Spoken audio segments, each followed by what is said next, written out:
ربني فين ما كنت خاول ها يا زانين شاني سبحانه تشد لين باق جاوموت هكا تزاني بفتشيا طولك مالفه ألماني سبحان الله نهتم ده صبا براخبون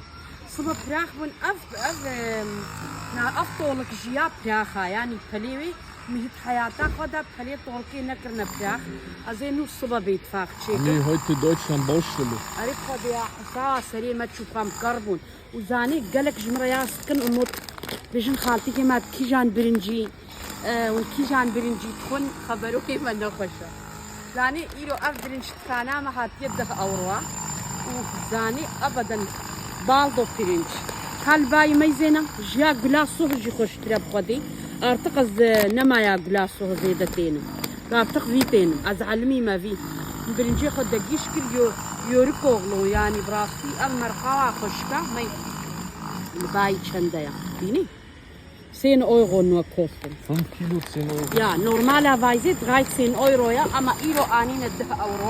Was hast du noch drin? Umut, das ist Reis. Basmati Reis. Was, Wenn ihr Basmati Reis haben wollt, das ist die beste Marke, ehrlich. Die gibt es nur beim Araber oder beim Türken. Richtig guter Basmati Reis. قال لك أفرنج طعماي خشا أبدا.